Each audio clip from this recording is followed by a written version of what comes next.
Hi అండి, అందరికీ నమస్తే. అందరూ ఎలా ఉన్నారు? నేను మీ కవిత. వెల్కమ్ బ్యాక్ టు హనీ అమ్మో 2829 యూట్యూబ్ ఛానల్ అండి. ఈరోజు రెసిపీ వచ్చేసి ఫుల్ కాకరకాయ ఫ్రై అండి. కాకరకాయ ఇష్టం లేని వాళ్ళు కూడా చేసుకొని తినొచ్చు. ఎంతో ఇష్టంగా తింటారు. 4 ముద్దలు ఎక్కువ తింటారండి. కాకరకాయ ఫ్రై కూడా చాలా సింపుల్గా చేసుకోవచ్చండి. ఎంతో టేస్టీగా ఉండే కాకరకాయ ఫ్రై చూడండి ఎలా ఉందో. చూస్తుండగానే మీకు కూడా తినాలనిపించేస్తుంది కదా. ఇంకెందుకు ఆలస్యం, మీరు కూడా ఇలా ట్రై చేసి తినండి. కాకరకాయ వారానికి ఒక్కసారైనా తినాలండి. ఎంతో మంచిది హెల్త్కి కూడా. ఎంతో సింపుల్గా కూడా చేసుకోవచ్చు. సూపర్ టేస్ట్ ఉందండి. ఇప్పుడు కాకరకాయ ఎలా చేసుకోవాలో చూద్దాం. నేను 1/2 కేజీ కాకరకాయలు తీసుకున్నానండి. వీటిని కడగాలి. కడిగేసి పైన అవి మొత్తం తీసేయాలండి. పొట్టు తీసేయాలి కాకరకాయకి. ఇవి ఇలా పొట్టు తీసేసుకోవాలండి. చూసారా, ఇలా పొట్టు తీసేసుకున్న తర్వాత 3-4 టైమ్స్ వాష్ చేసుకోవాలండి. వాష్ చేసుకొని ఇవి మధ్యలో ఇలా కట్ చేసేసుకోవాలి. ఒక ఘాటు పెట్టి లోపల ఉన్న సీడ్స్ కూడా తీసేయాలండి. కాకరకాయ లోపల ఉన్న సీడ్స్ ఇవి ఇలా లోపల ఉన్న సీడ్స్ అన్నీ తీసేయాలండి. చూసారా, ఇలా ఘాటు పెట్టేసుకొని లోపల ఉన్న సీడ్స్ మొత్తం తీసేసుకోవాలండి.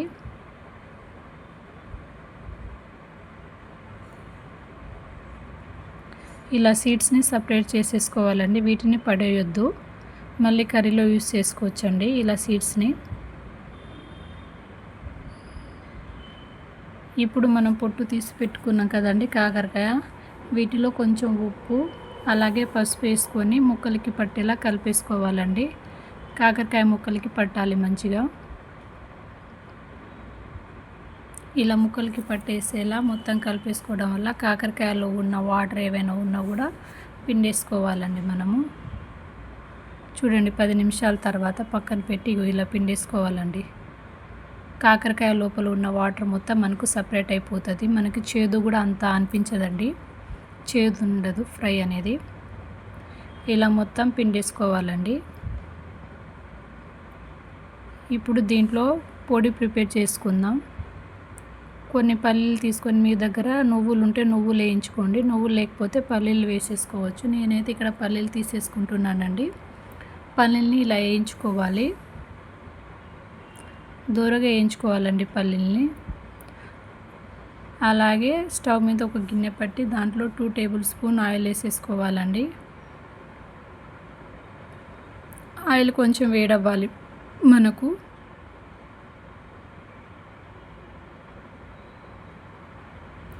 ఇప్పుడు దీంట్లో మనం ముందుగానే కట్ చేసి పిండేసుకున్నాం కదండి, వాటర్ అనేది సపరేట్ చేసుకునే కాకరకాయ ముక్కల్ని వేసుకొని ఫ్రై చేసేసుకోవాలండి. ఇలా కాకరకాయను ఒక్కొక్కటిగా వేసుకుంటూ ఫ్రై చేసేసుకోవాలి.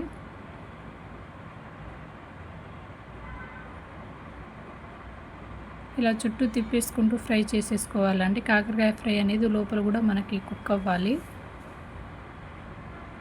ఇలా కొంచెం కలర్ చేంజ్ అయ్యేంతసేపు కాకరకాయ ముక్కని ఫ్రై చేసుకోవాలండి. ఇలా ఫ్రై చేయడం వల్ల ఏంటంటే మనకు చేదు అనేది ఉండదు. ఫ్రై చేసేటప్పుడు పైన మూత పెట్టొద్దండి. మూత పెట్టకుండా ఇలా ఓపెన్గా ఉంచి ఇలా తిప్పేసుకుంటూ ఫ్రై చేసేసుకోవాలండి కాకరకాయని.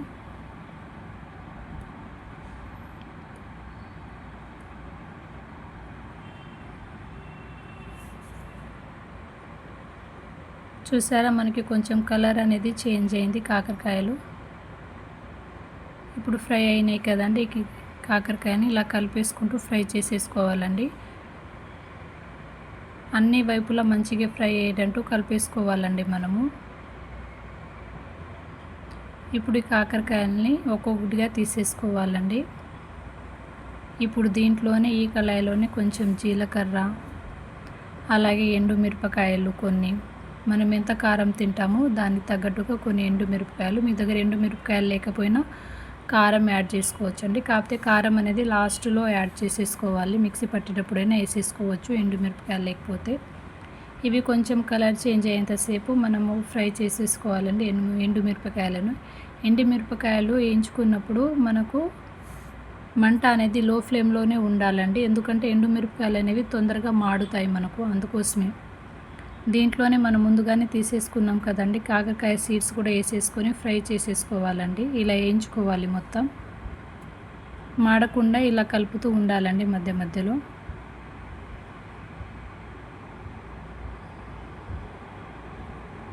చూసారా, ఇప్పుడు మనకి కొంచెం కలర్ చేంజ్ అనేది వచ్చింది. అలాగే దీంట్లో నేను కొన్ని వెల్లుల్లి రెబ్బలు వేసేసుకుంటున్నానండి. ఓ 15 నుంచి 20 దాకా ఉన్నాయండి వెల్లుల్లి రెబ్బలు. వెల్లుల్లి వేసేసుకోవాలి. అలాగే కొంచెం నిమ్మ సైజ్ అంతా చింతపండు వేసేసుకోవాలండి. మీడియం సైజు నిమ్మ సైజ్ అంతా చింతపండు వేసేసుకోవాలండి దీంట్లో. అలాగే 2 ఆనియన్స్ కట్ చేసేసుకొని వేసేసుకోవాలి. ఇవన్నీ మంచిగా వేయించుకోవాలండి. మన కలర్ చేంజ్ అయ్యేంతసేపు వేయించుకోవాలి.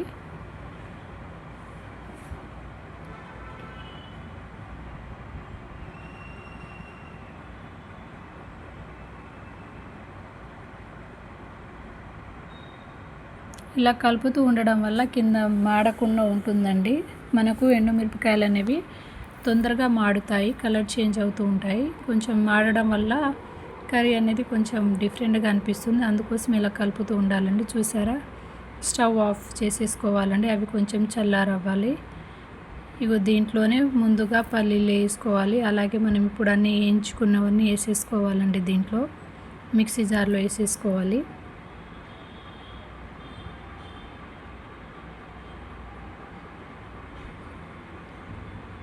ఇప్పుడు మొత్తం మిశ్రమం మిక్సీ జార్లో వేసేసుకున్నప్పుడు మనకు టేస్ట్కి తగినంత సాల్ట్ వేసుకోవాలండి. అలాగే చిటికెడు పసుపు వేసేసుకోవాలి. వీటిని ఇప్పుడు గ్రైండ్ చేసేసుకోవాలండి. చూసారా, ఇలా మధ్య మధ్యలో ఆపుతూ ఇలా మెత్తగా గ్రైండ్ చేసేసుకోవాలి. మనం ముందుగానే ఫ్రై చేసుకున్నాం కదండి కాకరకాయ ముక్కల్ని. ఇప్పుడు గ్రైండ్ చేసుకున్న మిశ్రమంని ఇలా కాకరకాయ ముక్కలో పట్టేటట్టు వేసేసుకోవాలండి. మొత్తం ఇవి ఇలా ముక్కల్లో వేసేసుకోవాలండి. చూసారా ఎలా ఉందో. ఇలా ఒక్కొక్కటిగా మొత్తం ఫిల్ చేసేసుకోవాలండి కాకరకాయలో. ఇప్పుడు అదే కళాయిలో ఓ 2 టేబుల్ స్పూన్ ఆయిల్ వేసేసుకోవాలండి. మనం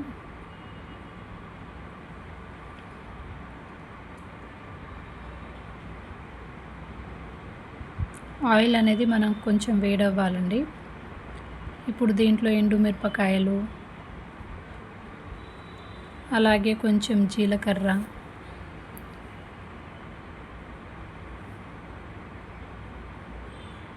వేసుకొని ఇవి కొంచెం వేడవ్వాలండి. కొంచెం చిటపటమనాలి. మనకు పోపు దినుసులు అనేవి చిటపటమనాలి. ఇప్పుడు దీంట్లో మనం ముందుగానే ఫిల్ చేసి పెట్టుకున్నాం కదండి కాకరకాయ ముక్కల్ని వేసుకోవాలి. ఇలా ఒక్కొక్కటిగా మొత్తం ముక్కల్ని వేసేసుకోవాలండి. ఫ్రై చేసేసుకోవాలి.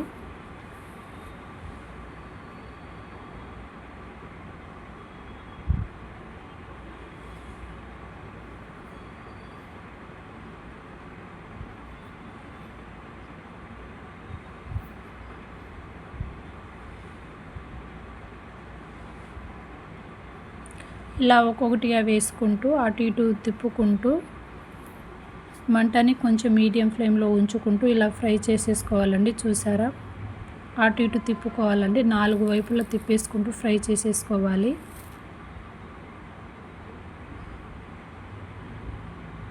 చూడండి, ముక్కలు కూడా మన కలర్ చేంజ్ అయినాయి. మధ్యలో మనం స్టఫ్ వేసినాం కదా, అది కూడా మంచిగా ఫ్రై అయ్యిందండి. మనకు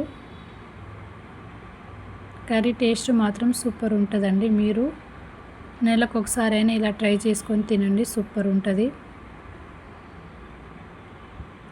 దీంట్లో మనం ముందుగానే మిగిలిన స్టఫ్ ఉంది కదండి, గ్రేవీలా ఇలా వాడుకోవచ్చండి.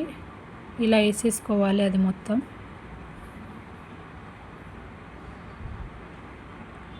ఇలా వేసేసుకొని కలిపేసుకుంటూ ఉండాలండి. అవి ఆ గ్రేవీ అనేది ముక్కలకి పట్టేలా కలిపేసుకోవాలండి. ఇలా స్లోగా కలిపేసుకోవాలి.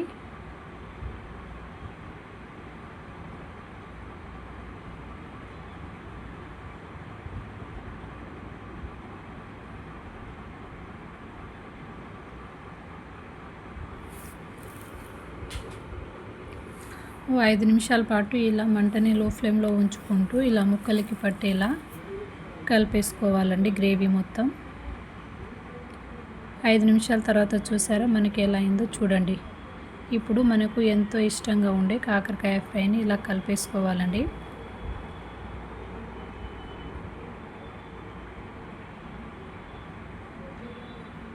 చూడండి ఇప్పుడు మనకు కర్రీ అనేది రెడీ అయిందండి. చూసారా కర్రీ ఎలా ఉందో. ఎంతో టేస్టీగా ఉండే ఫుల్ కాకరకాయ ఫ్రై అనేది రెడీ అయిందండి. చూడండి, చూస్తుండగానే మీకు కూడా తినాలనిపించేస్తుంది కదా. ఇంకెందుకు ఆలస్యం, మీరు కూడా ఇలా ట్రై చేయండి, మీ పిల్లలకు కూడా పెట్టండి. చేదు ఉండదండి కాకరకాయలు, ఎందుకంటే ఫ్రై చేసేస్తున్నాం కదా, డబల్ ఫ్రై చేస్తున్నాం కాబట్టి చేదు మాత్రం ఉండదండి. చేదు అనేది పోతుంది. సో టేస్ట్ మాత్రం సూపర్ ఉంటుందండి. వేడి వేడి అన్నంలో ఎంత అన్నమైనా తినొచ్చు, ఎందుకంటే మిగతా గ్రేవీతో కలుపుకొని తినొచ్చండి. ఎంతో టేస్టీగా ఉండే కాకరకాయ ఫ్రై అనేది రెడీ అయింది. అలాగే మన ఛానల్ని సబ్స్క్రైబ్ చేయండి, సపోర్ట్ చేయండి, లైక్ చేయండి, షేర్ చేయండి. కర్రీ ఎలా వచ్చిందో నాకు కామెంట్లో చెప్పండి.